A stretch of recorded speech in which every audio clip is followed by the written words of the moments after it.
꽃을 사랑하는 것도 꽃을 보고 있는 것이 눈이 즐거우니까 마음이 좋으니까 사랑하는 겁니다. 저는 공주 살고요. 시세는 낙태조입니다. 내가 80살인데 80살 먹은 사람의 한 생애가 이 시집에 들어있다. 그렇게 생각하면 좋지 않을 거죠. 한 인간이 어떻게 살다가 어떻게 나이를 먹고 어떻게 늙어가는가 하는 것을 읽어주신다면 좋겠습니다. 제비꽃 산골짜기 1단지 바구물가에 언뜻언뜻 흰구름으로 스쳐간 말탄산의 생각에 머리채에 따느린 산골 처녀사, 한평생을 처녀인 채 늙을 줄을 몰랐답니다. 죽어서도 차마 그대로는 못 있겠던지 봄이 오자 들녘길 풀숲에 피어난 작은 소망은 새파랗게 입을 벌려 한떨기 새로 생긴 꽃이 되었답니다. 가늘한 바람에도 고개 들어 먼데 하늘만 근심스레 바라보며 선 철없는 이 세봄맞이 아가씨야, 포란 너 제비꽃다.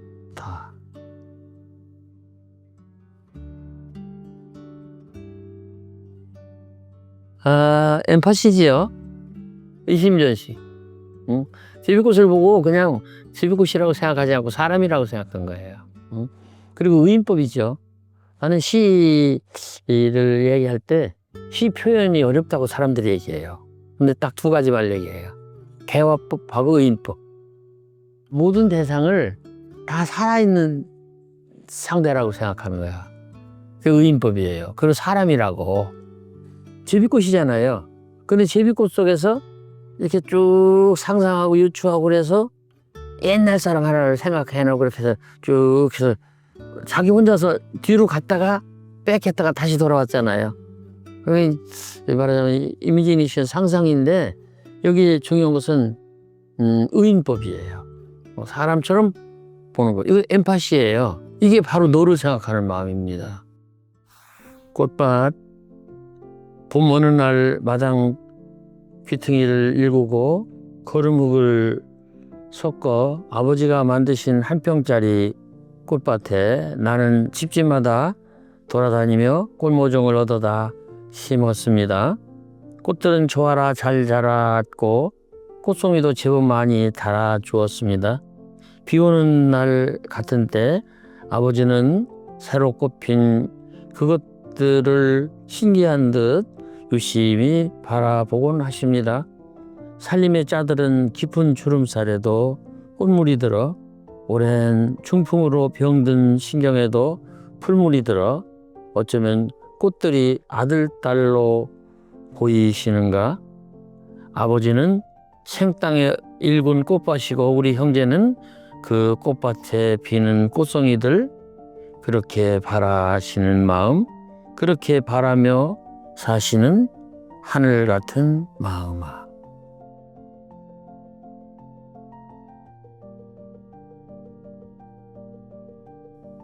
우리 집에는 꽃밭이 없었어요. 근데 우물가에 내가 꽃밭을 만들자고 그래서 아버지가 좀 도와주셨던 것 같아요. 그때는 꽃이고 뭐고 간에 먹고 사는 것이 급해 죽겠는데 그럴 수가 없었어요. 그때 내가 이제 꽃밭을 좀 만들자 그랬더니 아버지가 만들어 주셨고 가을에 꽃이 폈어요. 그래서 늘 아버지 생각하는 건 아니고 이런 생각은 납니다. 우리 그 옛날 살던 고향집에 동백꽃이 있어요. 근데 봄이 와서 동백꽃이 필 때쯤 되니까 틀림없이 얘도 꽃이 피었을 텐데 도와주는 사람 없이 꽃이 피었겠다. 그리고 거기에 감나무가 있어요. 근데 아무도 봐주는 사람 없이 감이 열리겠다. 그런 허전하고 쓸쓸한 마음이 있습니다. 네. 낮은 기도, 실로 울부짖어야 할 분노의 불길을 맞이하여 낮은 목소리로 속삭이게 해 주십시오. 돌아서 버린 자의 배반을 위해 마음의 칼날보다는 차라리 한아름 꽃다발을 준비하게 해 주십시오. 당신과 내가 가져야 할 것은 애초부터 아무것도 없었습니다. 그런 걸 처음부터 우린 너무나 탐욕스러운 젊은이가 아니었나 염려스럽습니다. 눈 한 번 마주치지 않고 죽어간데도 하나도 억울해할 것 없는 당신과 나, 만난 기쁨보다는 헤어진 다음의 기다림과 돌아선 다음의 미움이 더욱 두렵거니와 살아간다는 것이 얼마나 짐스러운 것이고 서로 기다리며 생각한다는 것이 얼마나 지루하고 오히려 아픈 형벌인지 자각했을 때 차라리 메마른 땅에 엎드려 몇 날 몇 밤을 혼자 울 수 있는 은혜를 주십시오.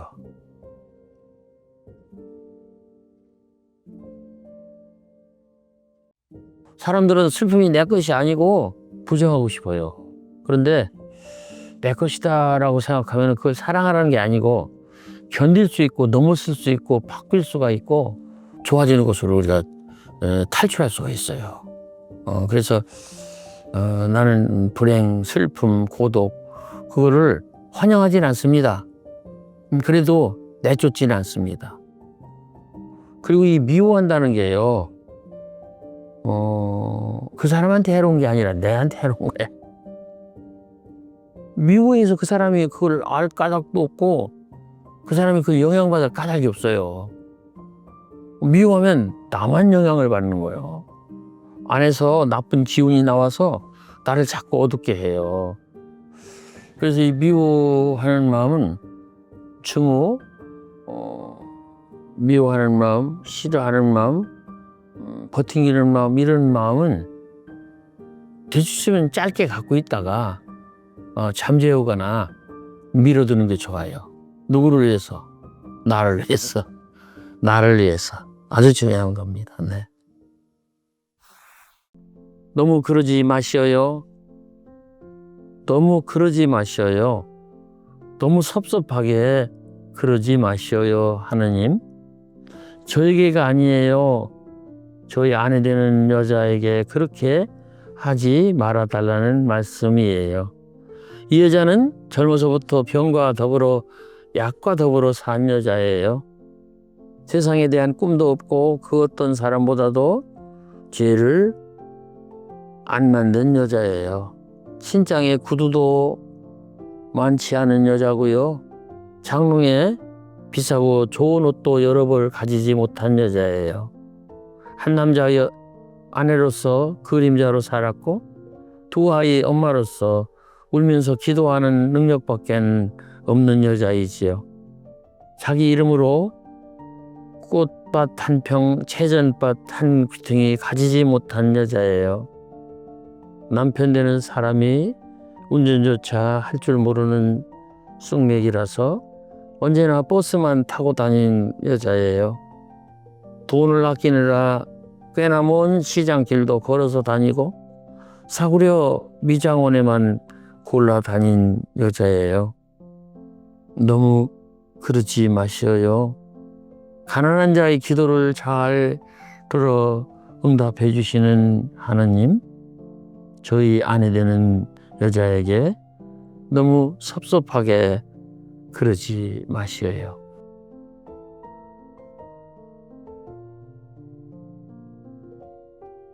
읽기는 내가 이렇게 편안하게 썼는데 쓸 때는 매우 절박했습니다. 우리 집사람이 쓰지 말라겠죠. 이 시를 쓰지 말라겠죠. 시를 쓰지 말라겠죠. 시를 쓰다가 몸이 약해지고 마음을 상해서 병을 얻었으니 쓰지 말라고. 그런데 나는 시를 쓰는 것이 병을 낫는 방법이라고 생각했어요. 시로 해서 내가 병이 났으므로 시로 내 일어서겠다.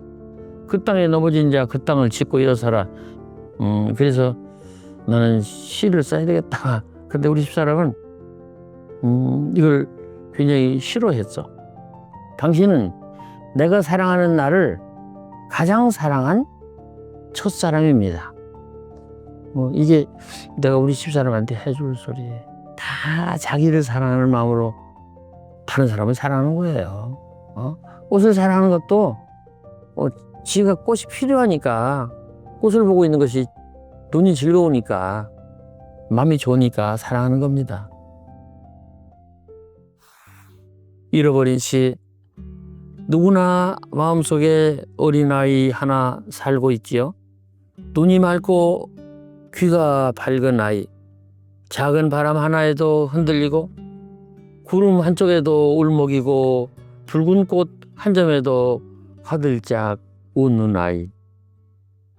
우리가 어린 시절 다니던 초등학교 운동장에 두고 온 아이입니다.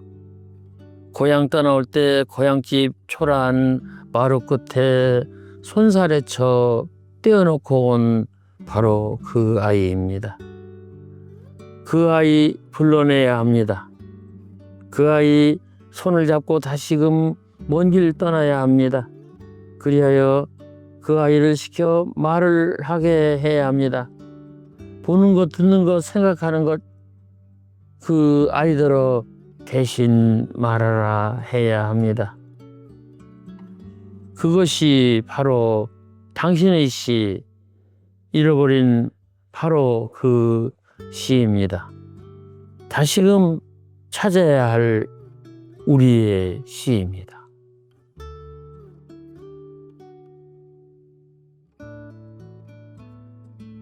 고요히 쳐다봐야죠.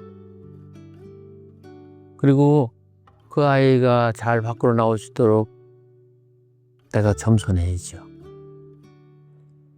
그 아이에게 자유를 주고, 그의 편안함을 주고, 그 아이에게 뭔가 그 주도권을 주고, 나와!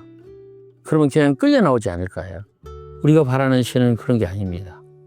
내가 시를 읽어보는데요, 나는 그 언어의 상생력이라는 걸 내가 말하거든요. 근데 이 좋은 시를 보면요, 그 언어가 서로 살아요. 서로 부족한 것을 보태주고 참아주고 기다려주고 이래서 서로 살거든요. 근데 안 좋은 부분들은 서로 죽여요. 서로 장점을 막 짓밟고 가능성을 망가뜨리고 그렇게 해요. 상극력보다는 상생력이 많아야 돼요. 안에 있는 아이를 대하는 방법도 상생을 해야 돼요. 윽박지르지 말고 나와라. 안 나와? 좀 기다릴게. 이러면서 밖으로 끌어내야 되지 않을까? 아니면 나오게 돌봐야 되지 않을까? 그런 생각이 들어요. 우리가 세상에 없는 날, 여보, 아는 사람들 만나 끼니 때가 되거든 밥이라도 자주 먹읍시다.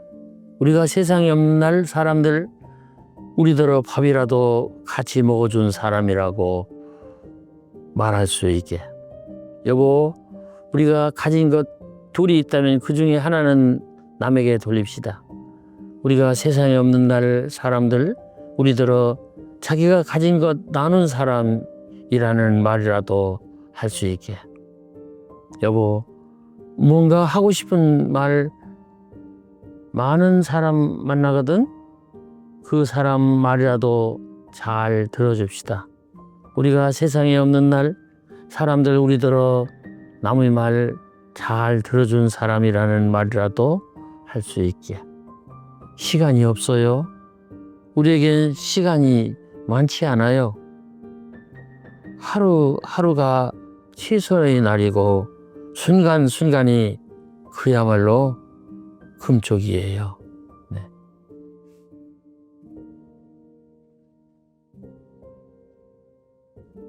모든 생명체는 개인주의, 이기주의예요. 그런데 인간은 그래도 축복받은 존재라면 완전 이타주의는 안 되더라도 약간 이타주의로 바꿀 수가 있어요. 바꿔보는 거예요. 가장 행복한 사람은 이런 사람이라고 합니다. 다른 사람을 행복하게 하고 그 사람이 행복해하는 것을 보면서 더불어 행복해지는 사람. 나는 이게 이타주의라고 생각해요. 인생 후반은 남 생각하는 인생이 될 수 있도록 노력을 해야 돼요. 남 생각하는. 인생 전반은 나 생각하는 인생이에요. 어느 정도 자기가 누렸다는 건 아니지만 지나왔잖아요.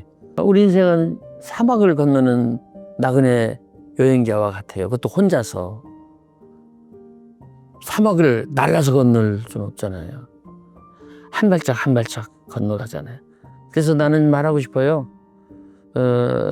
젊은 사람은 사막 앞에 쓴 사람이고 그래서 막막할 거예요. 근데 늙은 사람은 어떻게 건넜던 끝에 가 있는 사람이에요. 자기도 모르게 넘어지고 자빠지고 그러면서도 걷는 사람이야.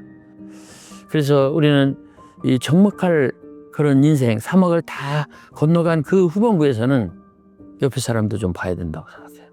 힘들어? 나도 힘든데 같이 힘들어 보고 같이 가지 않을까? 이런 거 아주 중요하다고 생각해요. 그럼 우리가 좀 더 힘든 가운데서 낫지 않을까? 이런 마음이 들지 않을까 싶어요. 여러분 힘들어도 좀 같이 갑시다. 저는 이렇게 생각합니다. 모든 글은 자서전이라고요.